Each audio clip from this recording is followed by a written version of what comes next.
E aí, pessoal, tudo bem? Vamos voltar com mais uma revisão de conteúdo da unidade 1 da nossa disciplina de Sociologia. E nessa aula de hoje, que a gente falou sobre meio ambiente, nós falamos sobre vários conteúdos, várias situações, problemáticas, conflitos sobre essa questão, né? A gente enfatizou muito a questão da Amazônia, já que a gente mora aqui, a gente precisava falar sobre as situações que nós vivenciamos aqui na nossa região, né?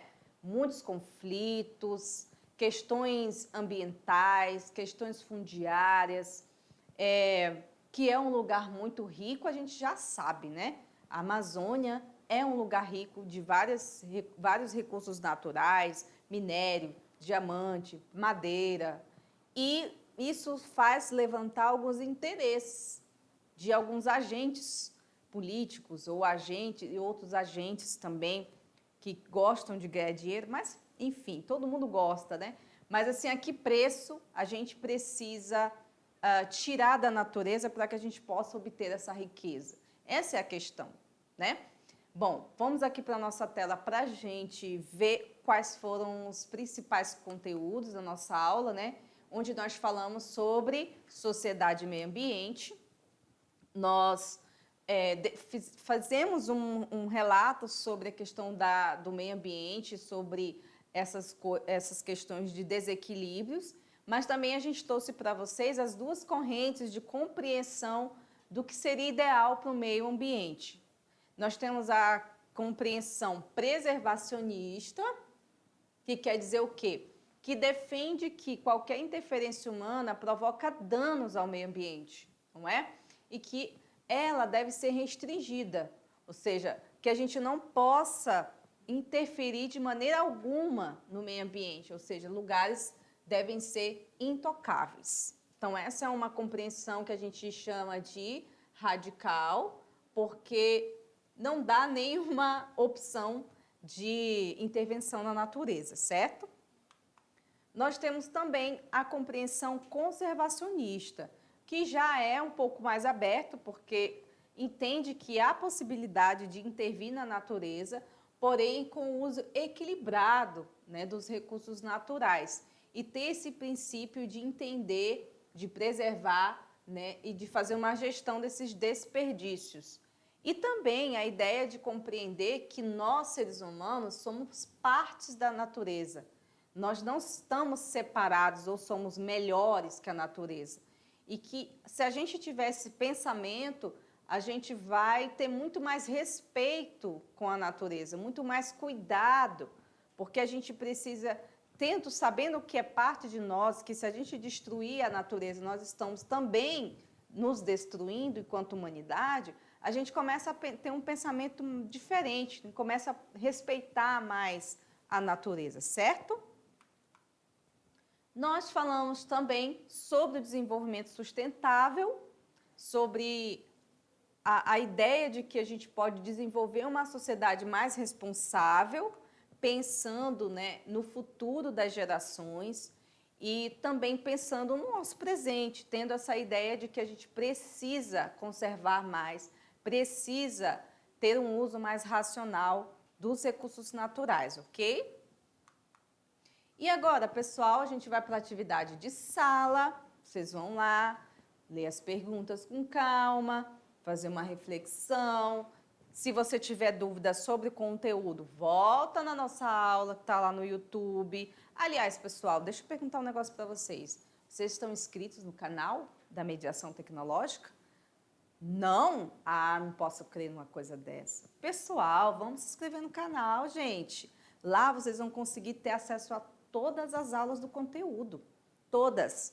Ah, eu quero física, tem lá. Biologia, tem lá.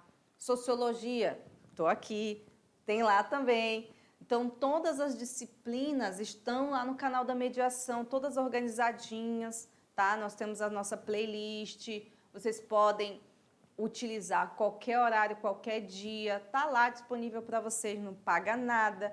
Então, gente, por favor, vamos nos inscrever no canal da mediação, tá bom? E aí vocês vão ver todas as disciplinas, se precisar repetir o conteúdo dessa aula e de outras, tá tudo lá, tá certo? Então, gente, agora vocês vão fazer atividade e a gente volta daqui a pouco para a correção, tá certo? Guardo vocês, presta atenção na atividade.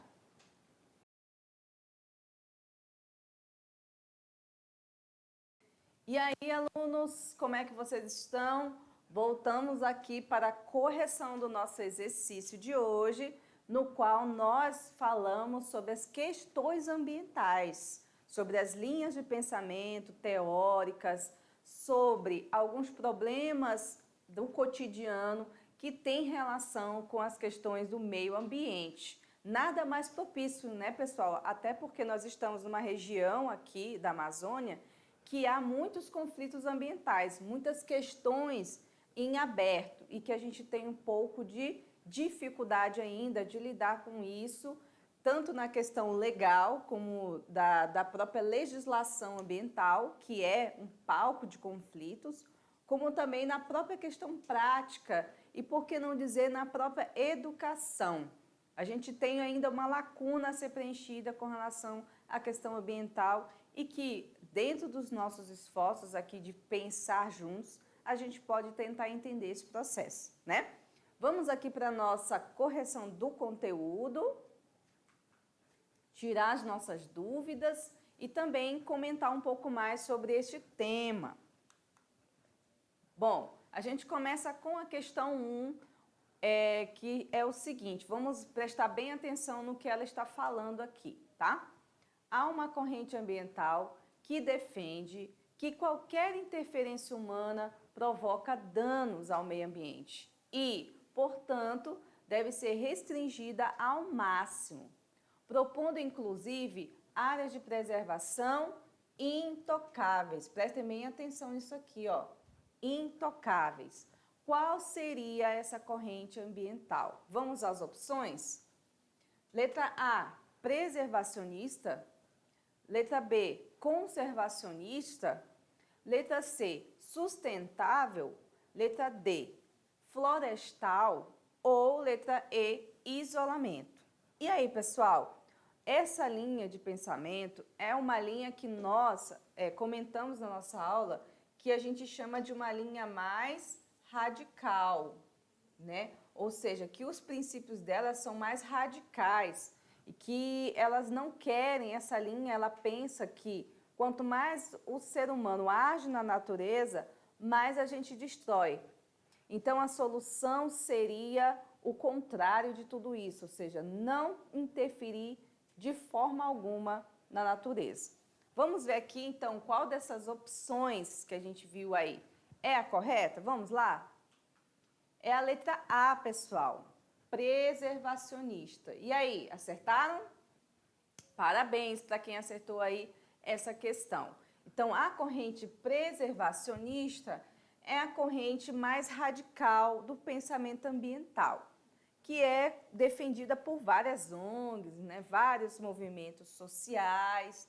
E com relação a isso, a gente tem também a linha conservacionista, que é um pouco menos radical que a preservacionista. Por quê? Porque ela entende que há possibilidade, sim, de nós interferirmos na natureza, só que de maneira mais responsável, de maneira mais racional, buscando ter realmente responsabilidade sobre as nossas ações e não do jeito que a gente tem feito durante todos esses anos, que é explorar, explorar, explorar, sem dar de volta pelo menos um pouco de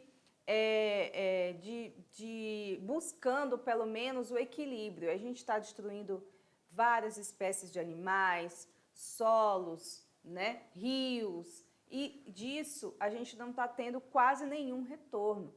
Ou seja, apenas para alguns pequenos grupos a gente tem retorno monetário, mas a grande maioria da população tem sofrido com tudo isso, né?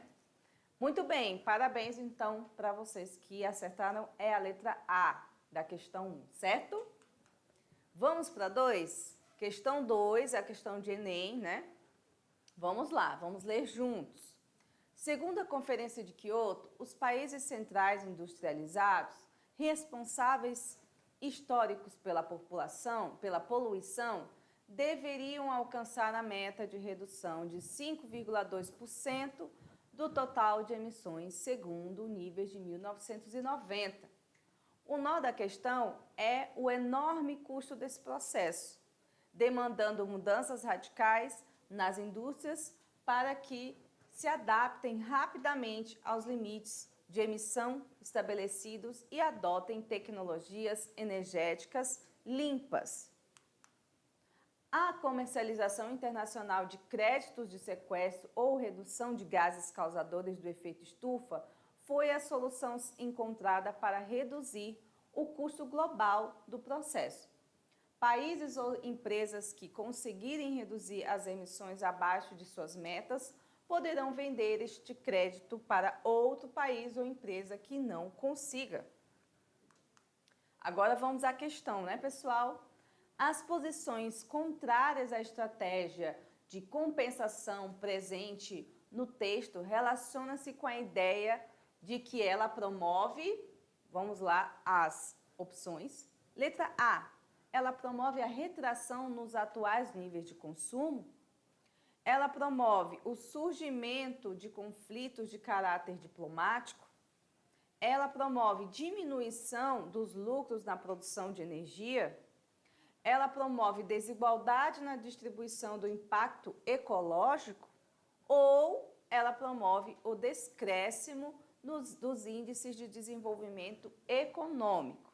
E aí, pessoal, aqueles que são contrários a essa estratégia que acabamos de ler aqui, que é a da redução de gases, desse gás que provoca o efeito estufa, que promove danos à natureza e aos seres humanos, há aqueles que são contra. Então, o que eles buscam? Qual é a narrativa utilizada para isso? Vamos ver qual dessas opções aqui é a correta? Vamos comigo aqui. Bom, então eles acreditam que promove a desigualdade na produção do impacto ecológico, né? Ou seja, essas posições acreditam que essa desigualdade, né, promovida por algumas políticas que vão de encontro, né, e não ao encontro, mas de encontro, os interesses destes grupos, né? Então, quando a gente mexe na questão ecológica, a gente está mexendo com muita gente que tem muito poder. Então, assim, há realmente, pessoal, uma resistência muito grande para se promover políticas de redução de danos ambientais. Por isso, é uma briga eterna entre vários grupos que não querem que essas políticas sejam implementadas, porque vão reduzir também, de certa forma, né, o seu lucro. Muito bem, então a letra D. Parabéns aí para quem acertou essa questão. Agora, pessoal, a gente vai para a questão do Enem. Vamos discutir um pouco mais sobre esse assunto. Vamos para a questão 3, que também é do Enem de 2016, que diz o seguinte: a linhagem dos primeiros críticos ambientais brasileiros não praticou o elogio laudatório da beleza e da grandeza do meio natural brasileiro. O meio natural foi elogiado por sua riqueza e potencial econômico, sendo sua destruição interpretada como um signo do atraso, ignorância e falta de cuidado. Descrevendo a posição dos críticos ambientais brasileiros dos séculos 18 e 19, o autor demonstra que, via de regra, eles viam o meio ambiente como, vamos lá, letra A, ferramenta essencial para o avanço da nação. Letra B, dádiva divina para o desenvolvimento industrial. Será, pessoal? Paisagem privilegiada para a valorização fundiária. Letra D, limitação topográfica para a promoção da urbanização. Letra E, obstáculo climático para o estabelecimento da civilização. Eita, pessoal, tem bastante alternativas aqui interessantes. E aí, o que vocês acham, gente? Letra A, B, C, D ou E? Qual dessas vocês acreditam ser a correta? E aí? Vamos para a questão correta, então? Aí a gente comenta, certo? Vamos lá. É a letra E, desculpe, a letra A. Ferramenta essencial para o avanço da nação. Ou seja, ainda antes, né, desse período atual, os grandes ambientalistas, os estudiosos do meio ambiental brasileiro, acreditavam que a nossa natureza, a nossa floresta, ela é sim uma ferramenta essencial para o avanço da nação, né? Que são essas discussões atuais que se fazem com relação ao nosso meio ambiente, de que nosso meio ambiente hoje, a floresta amazônica e outras que nós temos no Brasil, né? Elas valem muito mais em pé do que essa exploração que nós estamos vendo. A gente tem tratados, pessoal, com outros países que, se nós não cumprirmos hoje, nos impedem de poder, por exemplo, exportar. Porque todos os países estão de acordo que nós precisamos ter cuidado com o desmatamento.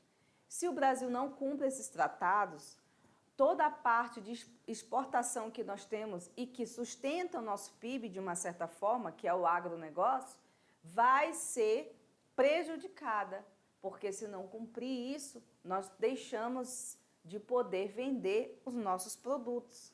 Então, percebam vocês que é uma problemática muito complicada, né?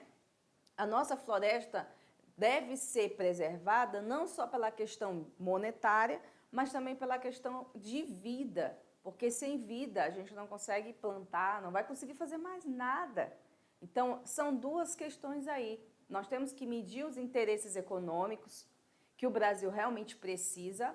Nós precisamos ser um país produtivo, nós somos um país muito grande, precisamos produzir, sim, mas a gente precisa também viver, precisa sobreviver. As comunidades que vivem naquelas florestas, elas precisam dela também. Então, é difícil a gente conseguir botar na balança e trabalhar diversos interesses. Não é algo fácil, certo? Vamos aqui para a nossa última pergunta do dia. Questão 4. O que é injustiça ambiental? Nós falamos também isso na aula, não foi? Vamos lá. O que é a injustiça ambiental? É a condição de desigualdade operada e sustentada por mecanismos sociopolíticos, que se destina a maior parte das consequências dos danos ambientais do desenvolvimento a grupos sociais de trabalhadores, populações de baixa renda, segmentos discriminados, marginalizados e vulneráveis da sociedade. Ou seja, quando você trabalha o meio ambiente, você também trabalha as pessoas. Então, assim, não adianta a gente achar que só preservar a árvore em pé, nós estamos fazendo um bonito papel, uma coisa maravilhosa.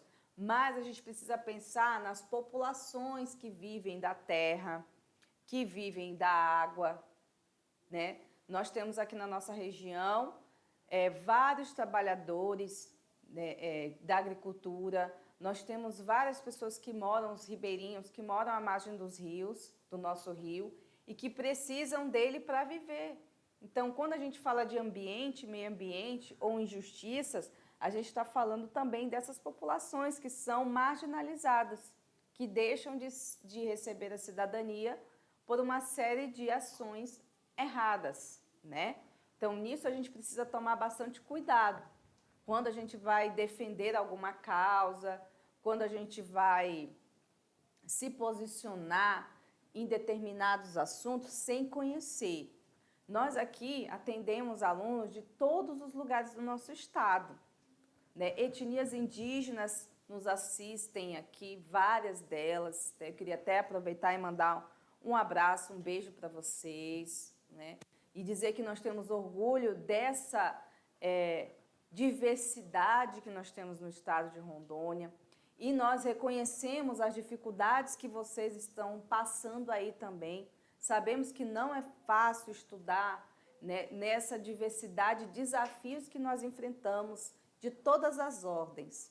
Então, assim, reconhecer primeiro que nós somos uma nação difícil porque é complexa, é um dos primeiros passos para a gente promover a igualdade, promover a justiça. E é o que a gente tenta fazer, né, todos os dias, mostrando isso, falando para vocês, né? Temos lá do sul do estado outra realidade, aqui no norte do estado outra, né? Que são o mesmo território em relação politicamente falando, mas que temos várias etnias, várias línguas, várias realidades no mesmo estado. Então, assim, fica aqui o meu abraço, muito obrigada por vocês estarem aqui com a gente, tá bom? Então, pessoal, nossa aula termina aqui, mas a gente continua ainda porque nós vamos fazer a unidade 2, não percam e logo a gente se encontra, tá bom? Até mais!